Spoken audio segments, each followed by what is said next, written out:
Good afternoon and welcome to Biztech's Asian Midday Market Watch. Our guest today is Jeffrey Halley, Senior Market Analyst Asia Pacific at OANDA. Now, Jeff, great to have you back on the show. A pleasure, mate, after an extended break. And sorry about the shiny head today. I just have to get the lighting sorted out. We're all getting, we all have less and less hair. So, we've just got to manage with what we have.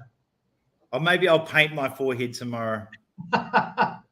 Now, before we get your insights, Jeff, let's take a quick look at how cryptocurrency is performing and also how regional stock markets are performing. Bitcoin is at 38,014. It's up 3.93%. Ethereum is at 2,649.45. It's up 5.5%. Now, looking across the regional stock markets, we start with Singapore. It's at 3,388.3. It's down 0.36%.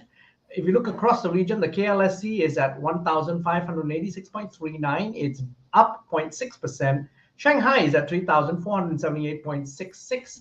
It's up 0.62%. The ASX All Ordinaries is at 7,466.1. It's up 0.59%.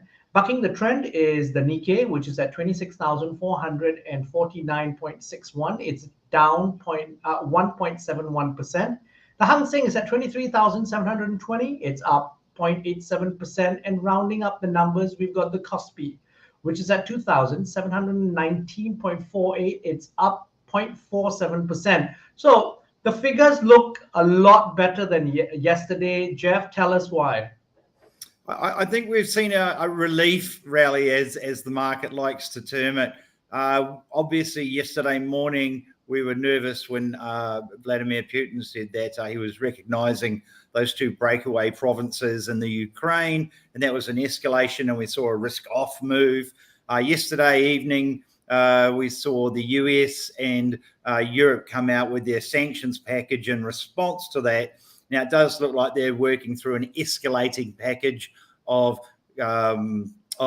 sanctions as Russia escalates the situation from their side. But I think the markets felt that those sanctions weren't as bad as they could have been, and thus we saw a bit of a relief rally. US markets, equity markets still close lower, but as you can see through Asia today, we're seeing some cautious dip buying moving back into the market. But I do emphasize the word cautious.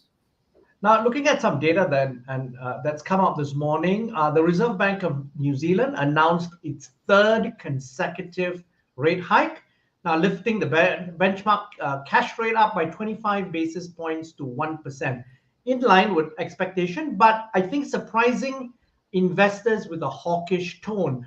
What's your view on this?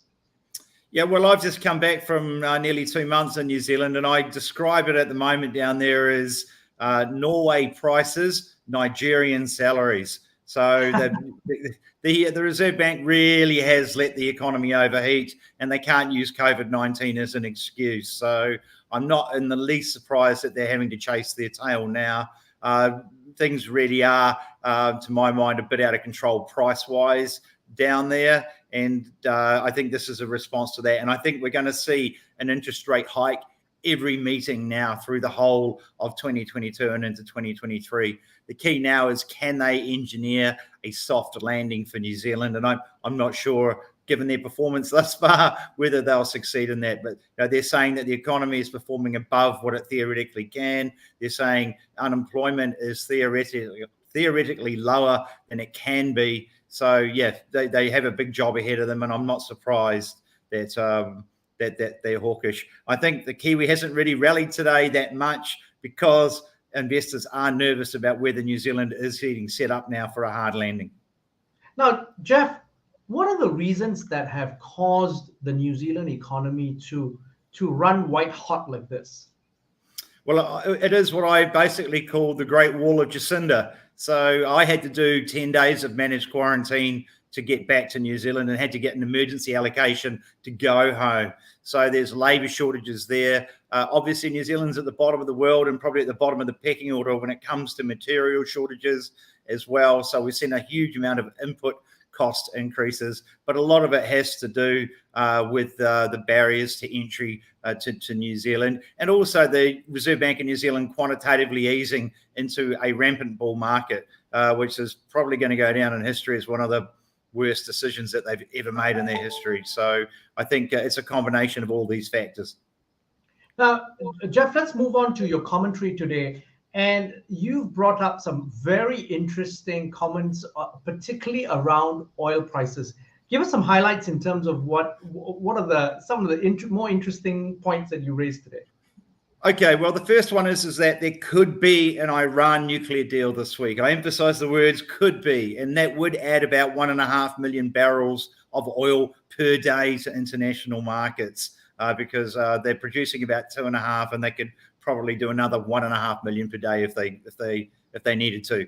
Now, that is likely acting to cap oil's rally at the moment, but we can see the pullbacks are very, very shallow. This is all being dictated by the escalating tensions around the Ukraine and Russia. Now, we know Russia is the second largest oil exporter in the world. It supplies 40% of Europe's gas needs. That potential disruption is what's holding up prices. And I believe that if we see tanks rolling across the border in a full-scale invasion, we're going to see oil spike, and that spike could potentially move as high as $120 to $130 a barrel.